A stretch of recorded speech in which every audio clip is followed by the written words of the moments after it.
All right, friends, Palantir just reported earnings, and there's a major problem I have with the company still. I updated about Palantir in a previous video last quarter, and I'm still seeing the same problem. So this is going to be the main story we're covering today, talking about Palantir's earnings and my thoughts on the stock and the red or yellow flags that I think people that own the stock or are thinking about owning it should be looking out for.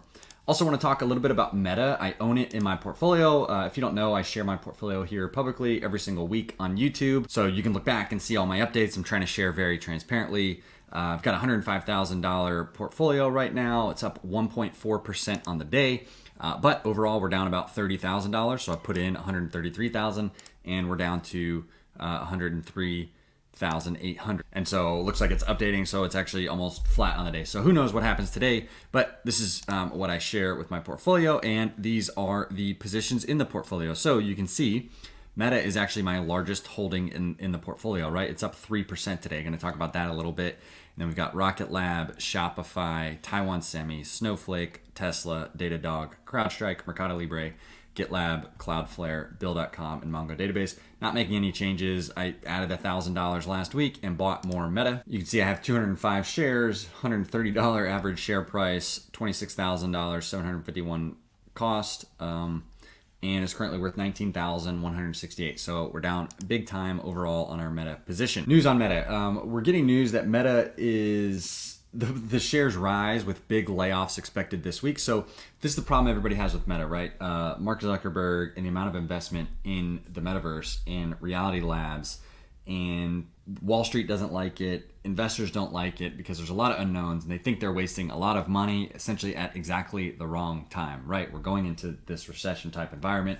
Should not be spending all of this money on these Meta investments, and who knows if that's even going to work. They're essentially just ruining a good business that they already had, right? So anyways, anytime the market sees something about them cutting costs, the stock is going to react positively because it's just so beaten down. It's got a forward PE of 10, which is like the lowest it's ever traded at, right? So anyways, the news is that the parent company is preparing to cut many thousands of jobs in the wake of disappointing earnings. And we'll see what that happens. They have 87,000 employees. We'll see how many get cut. And if that happens, I'll update it right here on this channel. All right, let's get to the main story of the day. Let's get to Palantir. So stock's down 6% today. I sort of saw that coming after they posted these results, right? I don't own the stock and I don't plan to right now, even though I am pretty excited. I think like it has an important business and some good opportunity for the business there. I just can't make an investment with what I'm seeing. Non-GAAP EPS of 1 cent, misses by 1 cent. Revenue of $477 million, beats by 2.84 million. Okay. All right. So U.S. revenue grew 31% to 297 million, and U.S. commercial revenue grew 53%. U.S. government revenue grew 23%. Okay. Those are pretty good looking things. Total contract value closed of 1.3 billion, including U.S. total contract value closed of 1.1 billion. So most of the contracts closed were in the U.S. Customer count grew 66% year over year and 11% quarter over quarter. That seems good, but it seems like there's some pretty long sales cycles here and maybe even lengthening sales cycles here, because if customer growth was this fast, then we should see a better impact and better revenue growth, and we're just not seeing it. So that either means the deal sizes are smaller or they're just taking a very long time to get in place. And so for Q4, the company expects revenue of 503 to 505 million versus consensus of 506. That's probably why the stock is down so much. And because these expenses and costs, that's the other issue. Adjusted income from operations of 78 to 80 million. For the full year, company reaffirms revenue of 1.9 billion, basically versus the consensus of 1.9, so right in line. Adjusted income from operations raised from 341 million to 343 to 384 to 386. So that's good, right? What's the problem? Problem number one for me is commercial revenue growth, which is a big potential aspect of their business, is only growing at 17% year over year on a pretty small base, right? 174 to 204 million, 17% growth. That is not strong enough growth and not promising enough growth to get people excited about this stock, especially when you consider all of the stock-based compensation and all of the essentially negative GAAP earnings per share that we're seeing, negative net income that we're seeing. You would expect stronger growth for how negative those numbers are and are continuing to be. Okay, so commercial customer count. This all looks good, right? 115 at the end of September 2021 to 228 at the end of September 2022.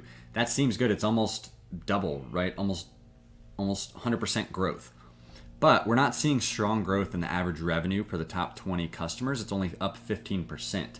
So they're not seeing strong growth from the top end of their customers, which are the customers that you would expect to be the most mature on the platform and ready to spend more. And it takes a long time for small customers to get started.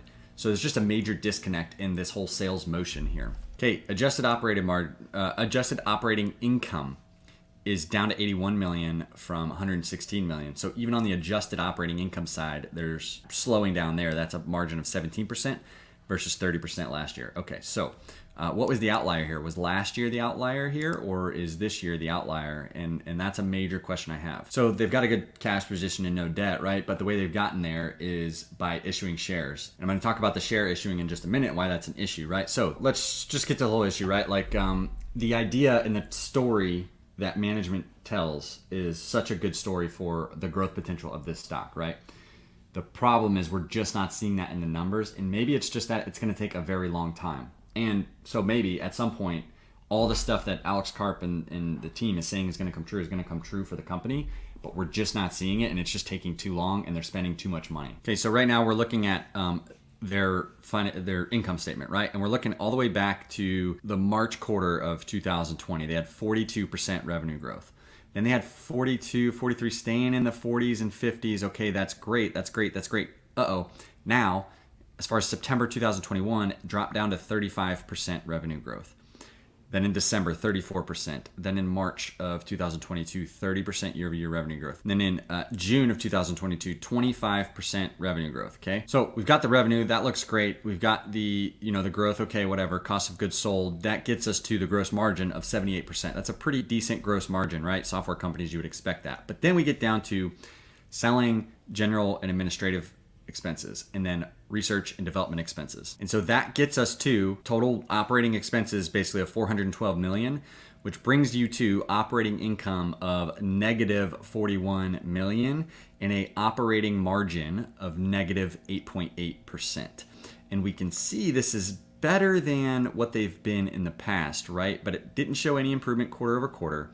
And when you look at how much revenue growth is slowing and operating margins are still in the negative, and I'm not seeing them turn positive. They're steady state in the negatives right now. Maybe they're still making progress and they'll get positive. Okay. But then the other issue is how many shares they're issuing. And companies issue shares for a number of reasons. It can be to raise money, it could be to raise to have more cash on the balance sheet or whatever and invest further. They do it to acquire and attract talent.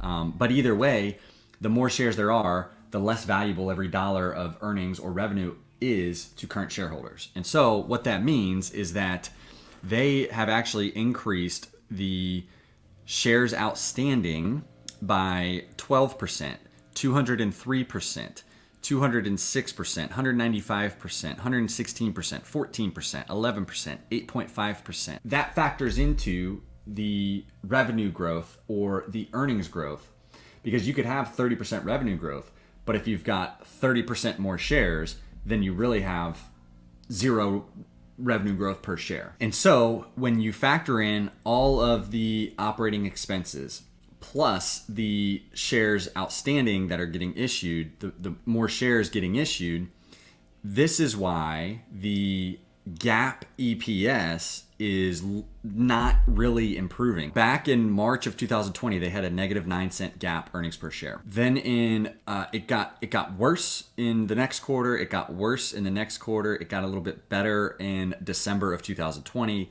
Got a little better to negative 7 cents in March of 2021. Negative 7 cents the next quarter. Negative 5 cents. Then negative 8 cents. Then negative 5 cents. And now negative 9 cents. And so that's the position we're in. That is my problem with Palantir, is that I don't see the revenue growth there that warrants all of the expenses and the investments they're doing. If they were doing these investments and they were paying off with faster revenue growth, faster earnings growth, if they weren't issuing as many shares and they were getting more profitable on a GAAP basis, then if any one of those things were showing the strength that it deserves, then I would be okay with, say, higher dilution or something like that to invest in that revenue growth. And the point is why I own Snowflake over something like Palantir.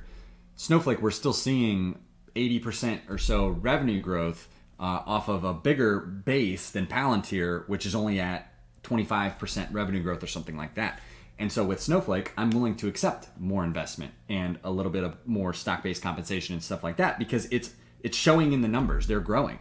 And my belief is that Snowflake is in a better position right now to slowly trim that stuff down, the stock-based compensation, the extra expenses, while they're maintaining that revenue growth for a longer period of time and eventually becoming a better stock to own at a better price than what I'm seeing from Palantir, even though Palantir stock is way cheaper. And so it looks like Palantir's down about 4% today after earnings. So we'll see how it goes. Let me know if you own Palantir in the comments, if you agree with my analysis, if you disagree, what am I missing? Would love to hear from you.